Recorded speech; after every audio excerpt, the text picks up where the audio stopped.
आपका शुभ नाम? मेरा नाम मेवालाल है। जी जी। मैं द्वारका में रहता हूँ। जी। तो मैं समाज को जगाने के लिए सबसे पहले तो मैंने 3 किताबें लिखी। जी। बहुत से राइटर किताब लिखते थे तो अपनी बातें रखते थे, लेकिन जो उनसे छूट गया तो मैं सोचा कि उस बात को अपने किताब के माध्यम से उनको बताया। तो हमारी जो किताब है, पहली किताब है शोषण, जाने रहस्य मनुष्य का शोषण कैसे होता है। दूसरा है किताब का नाम है पढ़े लिखे भी गुलाम हैं, और तीसरा किताब है आज़ाद देश में गुलाम लोग।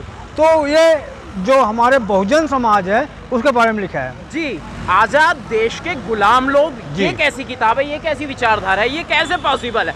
आप कहीं लांछन तो नहीं लगा रहे, इल्ज़ाम तो नहीं लगा रहे? नहीं नहीं, ये आप किताबों का काम करते हैं, इतना सारा भंडार आपके पास में रखा हुआ है, लेखकों ने लिख दिया और आपने बोल दिया। नहीं, ऐसा नहीं है। आप पहले हकीकत जानो। ये जो आपका दिख रहा है पूरा अच्छी अच्छी सड़कें, अच्छे अच्छे महल, ये किनका है? ये जो अभी बड़े बड़े हाईवे चल रहा है, तो हमारे लोगों को चलने का जगह है, वहाँ उनको रिक्शा साइकिल चलने का अधिकार नहीं है। कौन चल रहा है इन सड़कों पर?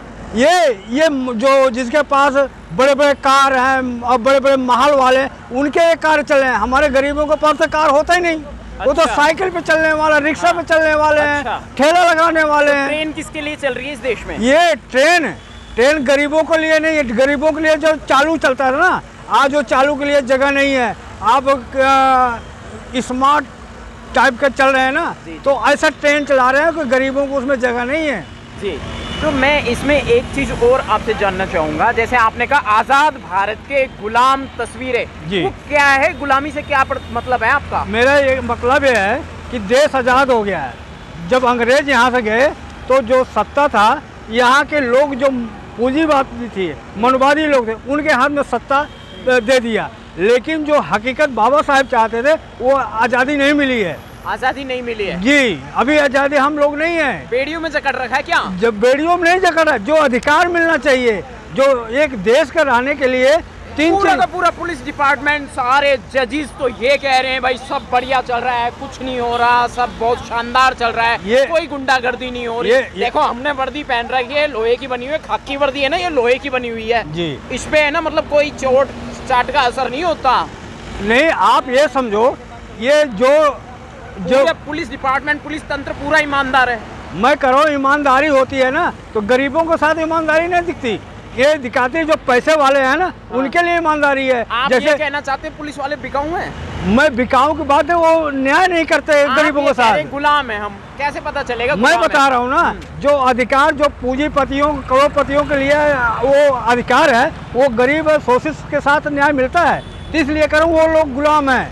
अच्छा, अगर गुलाम है तो अधिकार वो चीज मिलना चाहिए। गुलाम होते तो इससे क्या फर्क पड़ जाता है? अरे बाबा, जब देश आज़ाद हो गया है तो कम से कम जो यहाँ का मूल निवासी हैं उनको आज़ाद होना। ये हम लोग मूल निवासी, जहाँ यहाँ का 85% समाज है, वो अभी आज़ाद नहीं है। ये तीसरी आज़ादी, इसको लड़ना पड़ेगा। ये कैसी बड़ी विडंबना है भाई, देश का 85% हिस्सा गुलाम है। जी जी, आप देखो ना, कितने फैक्ट्रियाँ, कितने उनके पास जमीन है। आप सर्वे तो करो ना, आप जनगणना में करते हो। किसकी है जमीनें? हाँ, ये पूंजीपतियों के लिए है, बड़े बड़े जो उद्योगपति हैं, इनके लिए जमीन है। 85% में आते ही नहीं आते। मैं कह रहा हूँ कि ये नहीं आते 50, ये तो कहते हैं ब्राह्मण क्षत्रिय वैश्य। ये जो मलाईदार लोग हैं, ये लोग हैं 3% लोग हैं, ये कुल मिला के 15% है। अच्छा। हाँ, इनके धन धरती अधिकार सब इनके पास है। अभी जो 85 है ना, उनके पास न धरती है, न धन है, न उनके पास शक्ति है। अच्छा, हाँ, समझा। मतलब ये इस तरीके से गुलाम है। जी जी, क्योंकि ये पूंजीपति नहीं है ना,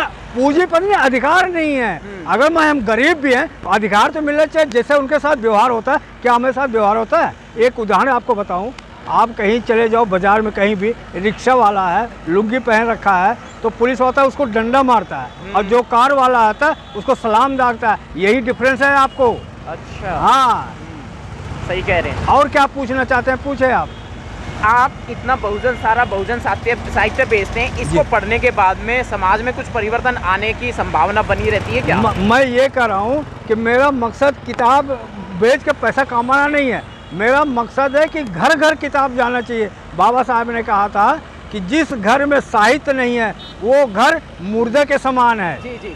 देख रहे हैं हम, हमारे पीछे जो हमारे साथ में बस खड़ी हुई है और ये रथ है संविधान जागरूकता महाअभियान यात्रा संविधान रथ। जय संविधान जय लोकतंत्र। ये आप जो रथ देख रहे हैं ना, संविधान रथ, ये पूरे देश में घूम घूम के ये संविधान को घर घर पहुंचाने के लिए ये रथ सुमित रथ ने ये इसका बीड़ा उठाया है। तो पूरे देश में घूम रहे हैं, ये अपना ये संविधान को घर घर पहुंचाने के लिए बीड़ा उठाया है। मतलब ये निःशुल्क संविधान पहुंचाएंगे हर घर? हाँ, निःशुल्क पहुंचा रहे हैं कि पढ़ो, उत्साहित कर रहे हैं। और ये पैसा जो आ रहा है ना, ये समाज से 1-1 रुपया, 10-10 रुपया, 5-5 रुपया ले करके ये संविधान को खरीद कर बांट रहे हैं। आप ये कह रहे हैं पूंजीपतियों को डरा रहे हैं क्या आप ये कह के कि जो 85% का जो समाज है वो इकट्ठा हो रहा है, वो मतलब किसी भी वजह से किसी भी कारण से वो इकट्ठा होकर अपना राज वापस लाना चाह रहा है? नहीं। देखो, ये हम जो बाबा साहब का ये समाज है ना, तो ऐसे है व्यवस्था, ऊंच नीच करके है। तो हमारा यह है कि ये समानता होना चाहिए, हमें नहीं उल्टा करना चाह रहे हैं। हमें चाहिए समान हो, जैसे पूंजीपति रहते हैं उनका खान पान व्यवहार चाल चलन, उसी तरह हमारे लोगों को भी उल्टा मिले। मतलब कहने का मतलब उल्टा होने की भी संभावना है? नहीं, ये संविधान में हम लोग संविधान को लोग मानने वाले लोग हैं। हम ऐसा नहीं चाहते कि उनको उल्टा करके उनको नीचे कर दूं, ऊंचा जो है। आपकी इतनी हिम्मत कि आप उनको उल्टा कर देंगे? नहीं, उल्टा करने का भी सवाल नहीं मैंने बोला। मैंने कहा संविधान के तहत उनको भी जीने का अधिकार। पूंजीपतियों को आप उल्टा कर देंगे? नहीं, उल्टा करने का अभी तक मैंने आपसे बात नहीं किया। मैं ये कह रहा हूँ कि पूंजीपति भी उसी तरह से रहे जैसे हम रहते हैं, वैसे वो भी रहे, उनके साथ भी वही व्यवहार होना चाहिए जी। तो कुल मिलाकर के देश में परिवर्तन की लहर लाने के लिए ये लहर चल चुकी है। इतना बड़ा प्रोपेगेंडा चला रहे हैं, लहर चल चुकी है। बस हमारा समाज करवट लेने की जरूरत है। जिस दिन हमारा समाज करवट ले लेगा ना, केवल उसको बोलना आ जाए बस। और हमारा समाज काम धंधा सब कुछ करता है, लेकिन बोलना नहीं आता। हमारा समाज वक्ता नहीं है। हाँ, वक्ता नहीं। इतना सारा साहित्य जो आप बेचते हैं, इसको पढ़ के वक्ता बन सकता है ना, विचार जागरूक आएगा। हाँ बिल्कुल, जब वो पढ़ेगा, जीवियों ने लिखा है भाई, वही करो, जब पढ़ेगा तभी तो वो कल लड़ेगा। तो इसलिए लड़ने के लिए अब लोग क्यों बहुजन प्रतीक भी आप उसका भी सेलिंग करते हैं, या फिर सिर्फ किताबें साहित्य ही बेचते हैं आप? नहीं, केवल बहुजन साहित्य बेचते हैं। गीता रामायण वेद ये आप नहीं पाओगे। इन जो इतना बुक आप देख रहे हैं, इसमें कोई नहीं, क्योंकि उनसे हमारा कोई भला होने वाला है। हमारे लिए तो साइंस है और इतिहास है, और जो बाबा साहब की किताबें हैं, जैसे जो भी इतिहास है, ये सब हमारे लिए है, क्योंकि इसमें हमारा अधिकार लिखा है। और गीता वेद रामायण हमारे लिए कुछ लिखा नहीं है, इसलिए हमारा उससे कोई ज़रूरत नहीं है। चलिए, बहुत अच्छी बात हुई आपसे कुछ जानने को मिला, सीखने को मिला, समझने को मिला। उम्मीद करेंगे कि हम इसे अपने जीवन में उतारने की कोशिश करें। मैं अभी ये जानना चाहूँगा, जो आप ये व्यापार कर रहे हैं बहुजन, इसको व्यापार न कहें आप, क्या कहें? ये समाज के प्रचारक हैं। ये समाज साहित्य प्रचारक, हाँ, साहित्य प्रचारक है। सामग्री अपने किराए भाड़े से, पैदल से, कभी कभी 1 पैसा नहीं बिकता, लेकिन जान अपना बिना खाए पिए प्रचार करते हैं। ऐसा नहीं है कि इससे हमारा खर्चा चल रहा है, इससे हमारा खर्चा नहीं चल रहा है। इसके अलावा हम काम करते हैं, जॉब करते हैं, नौकरी करते हैं। अच्छा, हाँ। तो आप पार्ट टाइम में ये बहुजन सामग्री अपने समाज के लिए? जी, जहाँ भी कोई कार्यक्रम होता है तो हम लोग कागज लगाते हैं। हाँ, स्टॉल लगाते हैं, लोगों को जागरूक करते हैं। कहीं तो हम फ्री में दे देते हूँ, भाई ले जाओ पढ़ो। लेकिन ये देखता हूँ कि पढ़ता है नहीं पढ़ता, ऐसे पढ़ने वालों के लिए। नज़र में सबसे अच्छी पुस्तक कौन सी है, और अपने बहुजन समाज के लोगों को कौन सी पुस्तक पढ़ लेनी चाहिए? देखो, सबसे मेन जो ये शूद्र समाज है, जो अंधविश्वास में फंसा है, उसके लिए तो ये सच्ची रामायण है। ललई सिंह पेरियार हैं, उनकी किताब, और पेरियार की उनका इंग्लिश में था, पेरियार साहब ने हिंदी में लिखा। वो किताब पढ़ो, आपका दिमाग की बत्ती जल जाएगी। क्या गुलामगिरी पढ़नी चाहिए हमारे लोगों को? गुलामगिरी भी महत्वपूर्ण है, लेकिन सच्ची रामायण भी मेन है। सच्ची रामायण, आपने बहुत अच्छी बात बताई। सर पेरियार जी के विषय में आपने बताया। जी। पॉलिटिकल भी थे वो, पॉलिटिकल पर्सन थे, बाबा साहिब से पहले थे जी। शायद ज्योतिबा फूले साहब के समकालीन थे वो, पेरियार? नहीं, पेरियार साहब पहले थे। ज्योतिबा फूले साहब से भी पहले? हाँ, शायद पहले थे। नहीं, शायद मुझे कंफर्म बाबा साहिब के टाइम में थे पेरियार साहब। ये मुझे कंफर्म नहीं है, जो नहीं कंफर्म है तो मैं चलिए ठीक है, तो इसका मतलब है हमने खुद बहुजन साहित्य नहीं पढ़े हुए हैं जी। आप जानकारी का अभाव है ना, आप जितना पढ़ोगे ना उतने लड़ोगे। अब तो जैसे एक मैं आपका बात काट रहा हूँ, हमारे पास बहुजन साहित्य में जो लिखा हुआ है उसकी जानकारी नहीं है, इसका मूल कारण क्या है?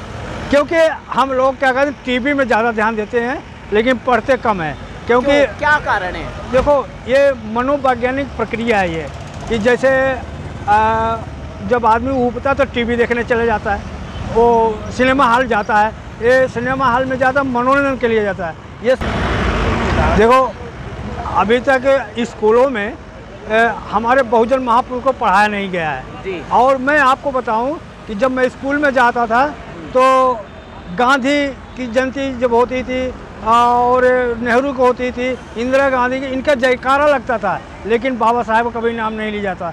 तो जब बाबा साहब को पढ़ाया नहीं जाएगा तो हम बाबा साहब के बारे में कैसे जाएंगे, ज्योतिबा फुले के बारे में कैसे जाएंगे?